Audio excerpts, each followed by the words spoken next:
দেখো বাবা, আমি বলছিলাম যে বিয়ের সব খরচা তো ওরাই করছে। আমি এটা বলতে চাইছি যে রিসেপশনের খরচাটা আমরা করব। তুমি একদম ঠিক বলেছো বাবা, আমিও এরকমটাই ভাবছিলাম। রিসেপশনটাও যেন বিয়ের মতন হয়, একদম ফার্স্ট ক্লাস। আমি তো কিছু ভেবেও রেখেছি। কিরকম? যেমন ধরো, আমি ভেবেছি গেস্টদের রিটার্ন গিফট দেব, ওয়েলকামিং এর জন্য A1 ওয়েটার রাখবো, আর বুফেতে না কিছু অন্যরকম আইটেম করব, যাতে সৃষ্টির বাবারও মনে হয় যে আমরা একই রকম অ্যারেঞ্জমেন্ট করেছি। সার্থক, তুই যে এত বড় বড় কিছু ভাবছিস না, দেখিস এমন যেন না হয় যে ওরা বিয়ের এমন ব্যবস্থা করলো সবসময় আমাদেরকে যেমন ভাবে আর কি। একদম থার্ড ক্লাস। এগুলো কি বলছো তুমি? ওরা এরকম কেন করবে? বাবা, এই যে যেসব কথা বললে তাতে একটু বেশি খরচ হবে মনে হচ্ছে না? বাবা, খরচা তো হবে, কিন্তু আমার মনে হয় এতে খুব একটা বেশি অসুবিধে হবে না। আর দ্বিতীয়ত, বিয়ে তো জীবনে একবারই হয়, তাই না? এই আড়ম্বর দেখিয়ে কি হবে বাবা? ওই যে কি যেন বলছিলে তুমি, রিটার্ন গিফট, এটা আবার কি বাবা? আমি তো এত বছর ধরে এখানে বাস করছি, কই আমাকে তো কেউ দেয়নি। হ্যাঁ বাবা, কেউ দেয়নি, কারণ এখানকার মানুষের ভাবনাটা অন্যরকম। আর সেই জন্যই খুব তাড়াতাড়ি আমরা আর এই কলোনির কোনো অংশ থাকবো না। বাবা, এখানেই তোমার জন্মকর্ম, এখান থেকে পালিয়ে যেতে চাইছো? হ্যাঁ বাবা, বলছি কারণ আমি এটা বুঝতে পেরে গেছি যে এখানকার মানুষের ভাবনা আর আমাদের স্বপ্নের মধ্যে আকাশ পাতাল পার্থক্য। যদি আমরা এখানে থাকি তাহলে আমরাও এরকম হয়ে যাব। বাবা, তোমার এই উঁচু স্বপ্ন দেখে আমি খুব ভয় পাচ্ছি বাবা। আর বাবা, আমি ভয় পাই এদের সবাইকে, কারণ আমার স্বপ্নগুলো অনেক বড় আর সেগুলোকে যে কোনো ভাবে পূরণ করতে চাই আমি। আর এখানে যদি আমরা থাকি সেটা সম্ভব নয়, সেই জন্যই এই সিদ্ধান্ত নিয়েছি। আচ্ছা বাবা, ঠিক আছে, এই ব্যাপারে আমি কোনো তর্ক করব না, ওকে? এবার বলো যে কি করতে হবে, কারণ কাজ অনেক রয়েছে আর সেই মতো সময় নেই আমাদের হাতে। আচ্ছা তাহলে শোনো, খুব পরিশ্রম করছো তোমরা, কিন্তু কোনো লাভ হবে না, কারণ আমি বিয়ের মিষ্টি বিতরণ করতেই দেব না।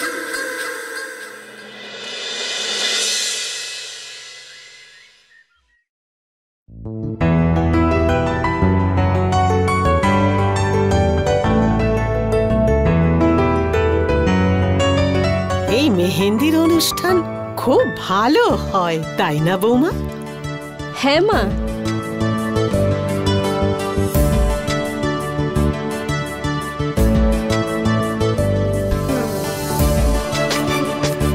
নমস্কার। নমস্কার। নমস্কার। খুশিতে থাকো, খুশিতে থাকো, খুশিতে থাকো বাবা। বেয়ান সৃষ্টিকে দেখতে পাচ্ছি না, কখন আসবে? হ্যাঁ, এক্ষুনি চলে আসবে। আচ্ছা, এই মেহেন্দির অনুষ্ঠানটা শুরু কে করবে? শুরুটা তো গুরুজনেরাই করবেন, কিন্তু যাতে সুন্দর করে মেহেন্দি পরাতে পারে তাই আমরা টপ ক্লাস মেহেন্দি পরানোর লোক এনেছি। আরে বাহ! কেন?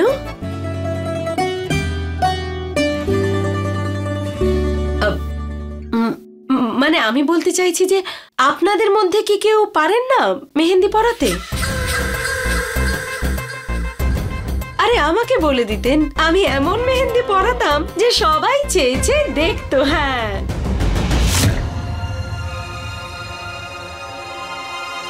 এইসব তো আজকালকার নতুনত্ব, এই জন্য আমরা মেহেন্দির লোককে ডেকে নিয়েছি।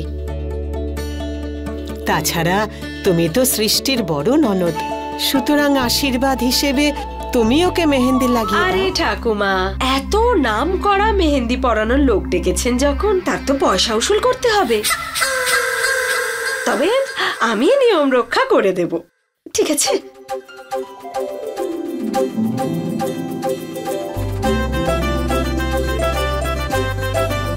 আরে আরে আসুন আসুন, আরে আসুন, মনোজ কোথায়? নমস্কার। আপনারা বসুন না, মেহেন্দির অনুষ্ঠান এক্ষুনি শুরু হবে। কি ভাই, লেগেই গেল তাহলে তোমার লটারি? হ্যাঁ, সত্যি সত্যি তোর ভালোবাসাটাকে ছিনিয়ে নিলি। ওই সেই লায়লা মজনু আছে না, তোদের থেকে ভালোবাসার ট্রেনিং নেওয়া উচিত ছিল, অত কষ্ট আর করতে হতো না।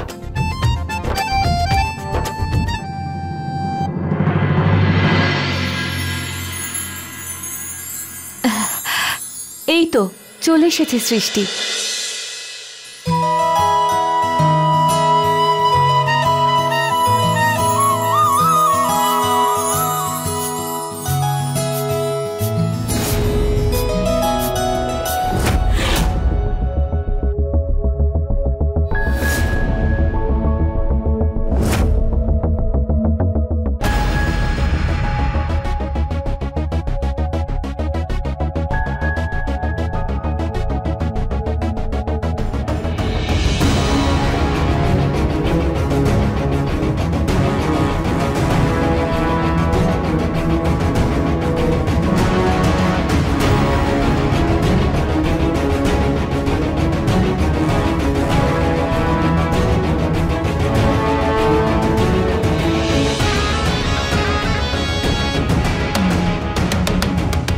এটা তো সেই ড্রেসটা নয় যেটা আমি সৃষ্টির জন্য পাঠিয়েছিলাম। আমার ড্রেসটা কেন পরলো না? আমার অর্ধেক কাজ তো হয়েই গেছে, এখন বাকি অর্ধেক করতে হবে। চলো আমরা অনুষ্ঠান শুরু করি। হ্যাঁ হ্যাঁ মা।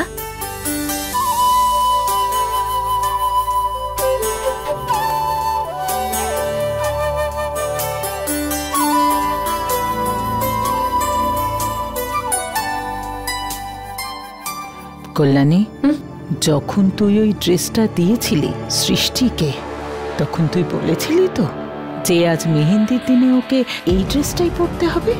মা, আমি কেন বলবো না? বলেছিলাম তো আমি যে শাশুড়ির সম্মান রক্ষা হবে এতে। তাহলে কেন পরলো না?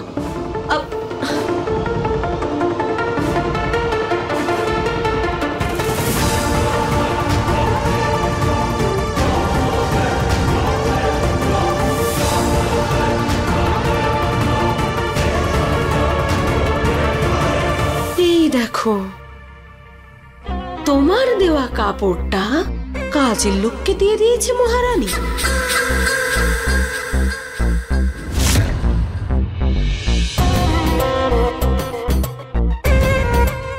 এই তো আমার কাজটা সম্পূর্ণ হলো। এবার একটু আগুনে ঘি ঢেলে দিই। নাও নাও, আরো আনো।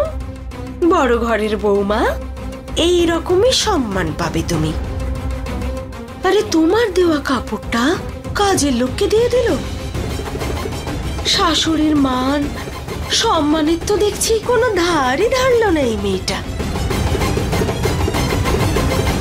ছি। দিদি আসুন, আমরা নিয়মটা শুরু করি। আর কোনো অনুষ্ঠান হবে না।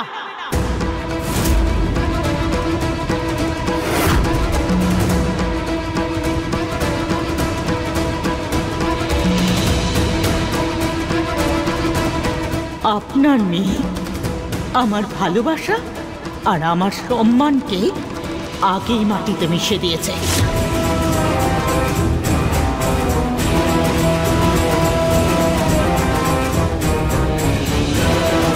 এবারে যে যেটা করতে চায় করুক।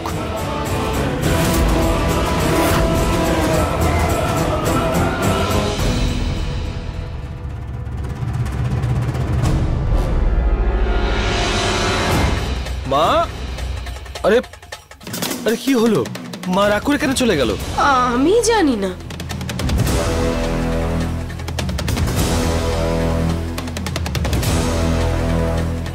সার্থক, কি হয়েছে বাবা?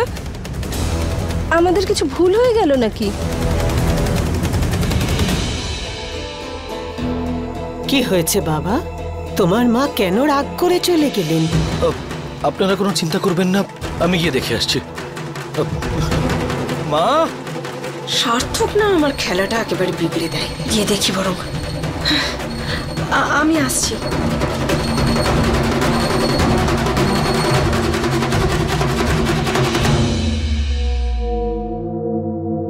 কে জানে কি মনে করে মেয়েটা নিজেকে, একরত্তি মেয়ে, আর অহংকার দেখো। এই সবই কি শিখিয়েছে ওর বাবা মা ওকে? এই সংস্কার দিয়েছে যে বড়দের মান সম্মানকে এইভাবে মাটিতে মিশিয়ে দিতে হবে। আরে ভাই কি হয়েছে, কেন এত রাগারাগি করছো? কি করবে জেনে তুমি? তুমি বৌমা পছন্দ করে ফেলেছো, আর তোমার ছেলে ছোটবেলা থেকেই ওই মেয়েটার পেছনে লাট্টুর মতো ঘুরছে। আমার তো এই বাড়িতে কোনো সম্মানই নেই। আরে বাবা, ব্যাপারটা কি হয়েছে আমাকে বলতে হবে তো। মা, কি হয়েছে? তুমি এভাবে উঠে চলে এলে কেন? আরে তুই বা জেনে কি করবি? হ্যাঁ, কথা শুনেছিস আমার? আজ পর্যন্ত শুনেছিস? আরে তুমি না বললে জানবো কি করে? আরে বলে কি হবে, আমার কথা তুই কি শুনবি নাকি? আর হ্যাঁ, একটা কথা তুই একদম ঠিক বলেছিলি। তো সৃষ্টি খুব বুঝদার, এত বুদ্ধিমতীও যে সমস্ত সমাজের সামনে আমার সম্মান মাটিতে মিশিয়ে দিয়েছে, আর কেউ কিচ্ছু জানতে পারেনি। হ্যাঁ, বাহ। কিন্তু কি হয়েছে সেটা তো বলো। এটাই হয়েছে যে তোর ওই সৃষ্টির নিজের বাবার প্রভাব প্রতিপত্তির ওপর খুবই অহংকার। আরে আমাদের অনেক ছোট মনে করে ও। আমাদের মতো ছোট লোকের কথার ওর কাছে কোনো গুরুত্ব নেই।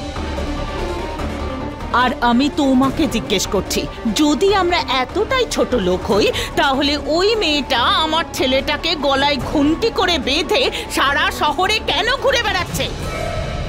মা, তুমি একটু শান্ত হও। দেখো, এতে ছোট বড়র কথা কোত্থেকে আসছে? এখন তো দুই পরিবারই রাজি। আরে বিষয়টা তো ভালোবাসার, আর ভালোবাসার জন্যই তো এত সবকিছু। ভালোবাসা, সেটাই তো, সবই তো ভালোবাসার জন্যই হচ্ছে। যে যেটা করতে চাইছে সে সেটা করুক, আমাকে এই বিষয়ে জড়ানোর চেষ্টাও করবে না কেউ। আরে ভারতী, নিজের কথাগুলো কেরম জিলিপির মতো প্যাঁচ কাটছো কেন? আমার কথা যদি তোমার গোল গোল জিলিপির মতো মনে হয় তাহলে ঠিক আছে, শোনো, সোজাসুজি বলছি। আরে আমি যে ড্রেসটা সৃষ্টির জন্য কিনেছিলাম ওর পরার জন্য, সেটা পরেনি। জানো কি করেছে ও? ওই ড্রেসটা কাজের লোককে দিয়েছে তো সৃষ্টি। এবারে বলো, হ্যাঁ, এই বিষয় নিয়ে কি বলার আছে তোমাদের?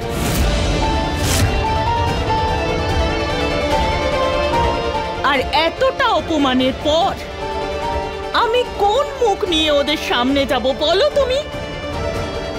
আরে আমি তোর মা, সার্থক, তোর ভালোবাসার জন্য এই সম্পর্ক আমি মেনে নিয়েছিলাম, কিন্তু তার মানে এটা অবশ্যই নয় যে ওই একরত্তি মেয়ে আমার আত্মসম্মানে আঘাত দেবে। মা দেখো, নিশ্চয়ই কোনো ভুল বোঝাবুঝি হয়েছে। সৃষ্টিকে আমি খুব ভালো মতন চিনি, ও এরকম কখনো করবে না। কোনো ভুল বোঝাবুঝি হয়নি সার্থক, সবকিছু ও বুঝে শুনেই করেছে। সার্থক, আজ যেটা হয়েছে সেটা খুব খারাপ হয়েছে, আর আজ এই ঘটনাটা ঘটিয়ে তো সৃষ্টি বুঝিয়ে দিয়েছে যে ওর শ্বশুর বাড়িকে কতটা ছোট মনে করে। আর তোমরা দুজন কান খুলে শুনে রাখো, যে মেয়েটার মানসিকতা এতটা ছোট, তাকে আমি আমার বৌমা হিসেবে কখনোই মেনে নেব না বলে দিলাম।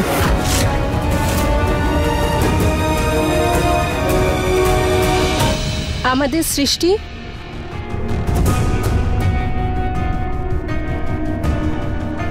কোনো খারাপ কিছু ভাবতে পারে না।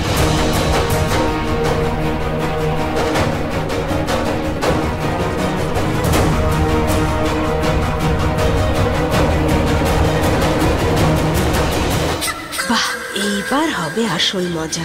সম্পর্ক শুরু হতে না হতে শেষ হয়ে গেল, আমার কাজ সফল।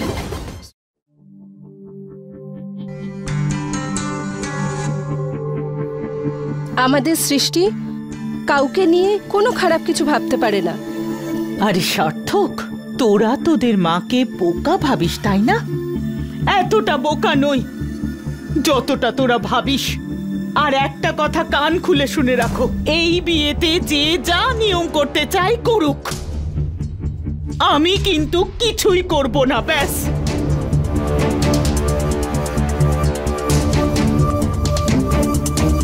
মা, ব্যাস সার্থক,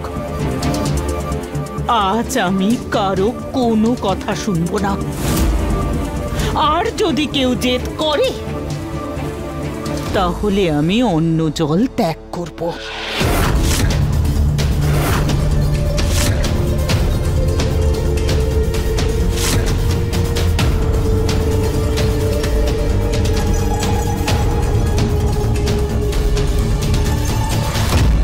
আপনারা কেউ চিন্তা করবেন না।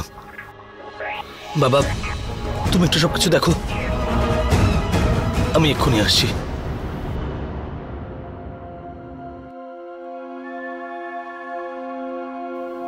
দেখলে, এদের মতো লোকেরা এরকমই করে, কথায় কথায় এমন রাগ করে যেন ওনারাই রাজা মহারাজা। কিছুক্ষণ পরেই মেহেন্দির ফাংশন শুরু হয়ে যেত।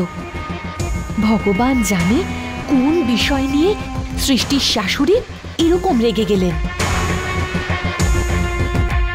সার্থক, জানতে পারলে মা রাগ করে কেন চলে গেলেন? আসলে এত লোকজনের ব্যাপার তো ছোটখাটো বিষয় হতেই থাকে, আপনাকে চিন্তা করতে হবে না।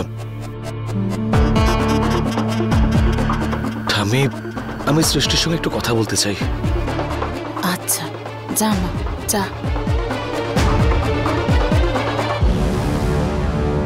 এখন আবার ছেলেটা কি বলতে এসেছে কে জানে। কিছুক্ষণ শান্ত হয়ে থাকবে তুমি?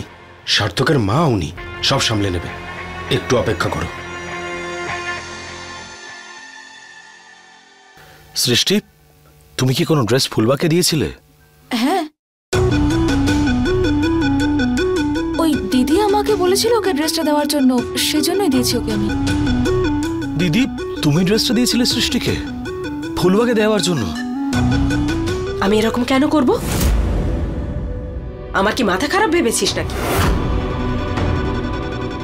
আমি কাজের লোকের জন্য অন্য কাপড় দিয়েছিলাম, আর মা সৃষ্টির জন্য যে কাপড়টা এনেছিল সেটাও অন্য কাপড়। এখন এই মহারানী ওই মেয়েটাকে কি দিয়েছে আর নিজের জন্য কি রেখেছে সেসব আমি কি করে জানবো? আমি বলে গিয়েছিলাম ওকে খুব ভালো করে। জিজ্ঞেস কর আমি মিথ্যে বলছি কিনা। দিদি, আমি ওকে সেই প্যাকেটটাই দিয়েছি যেটা তুমি আমাকে দিতে বলেছিলে। আমি তো জানতামই না যে কোন প্যাকেটে কোন পোশাকটা রয়েছে। আরে কি বলতে চাইছোটা কি তুমি? আমি জেনে বুঝে মিথ্যে কথা বলছি নাকি? আমার মায়ের মনে কষ্ট দেওয়ার কোনো ইচ্ছে নেই আমার। সব সময় ভুল নিজে করবে আর সমস্ত কিছু ঘুরিয়ে আমার ঘাড়ে চাপিয়ে দেবে। দিদি, চিৎকার করছো কেন? সবাই দাঁড়িয়ে আছে এখানে। বাহ বাহ ভাই, এ তো ভীষণ ভালো কথা। মায়ের মতো তুই আমাকেও চুপ করিয়ে রাখতে চাস, যাতে তোর জীবন আর আমাদের বাড়িতে এই মহারানী রাজত্ব করতে পারে। আর ও তো একেবারে দেবী মা, তাই না? আরে ওর দ্বারা তো কোনো ভুল সম্ভবই না। হয়তো পুজোর দিনের ওই গন্ডগোলটার মতো আজ ওই সবকিছু দিদিই করেছে। তুমি কেন এরকম ভাবে? সার্থক, হয়তো আমারই বুঝতে কোথাও ভুল হয়েছে। আমি ভুল করে ওকে আমার কাপড়ের প্যাকেটটা দিয়ে দিয়েছি। আম সরি।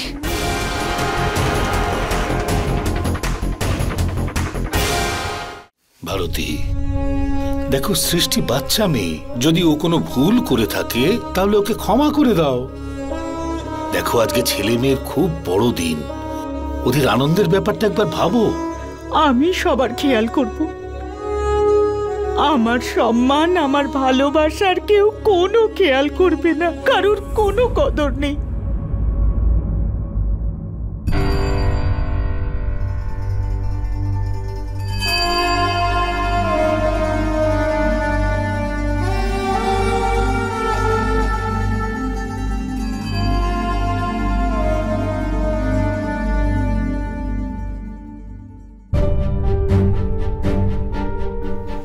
সার্থক, এইসব ক্ষমা চাওয়ার নাটক করার কোনো প্রয়োজন নেই।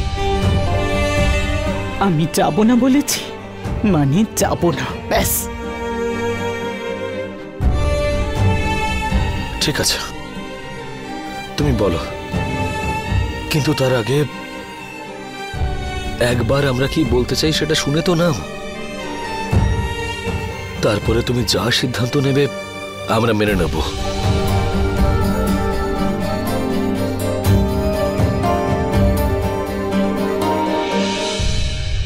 এটা দেখছো,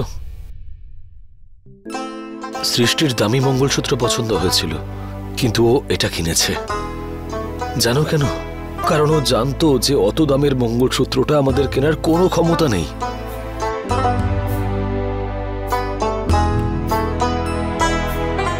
যে মেয়েটা এই সব কিছুতে এতটা বুদ্ধিমত্তার পরিচয় দেয়,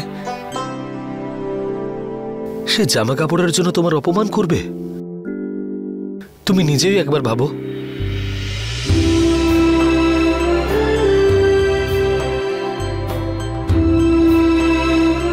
মা, সৃষ্টি হয়তো কোনোভাবে একটা ভুল করে ফেলেছে, কিন্তু ও তোমাকে কোনোভাবে কষ্ট দিতে চায়নি। ক্ষমা করে দাও ওকে।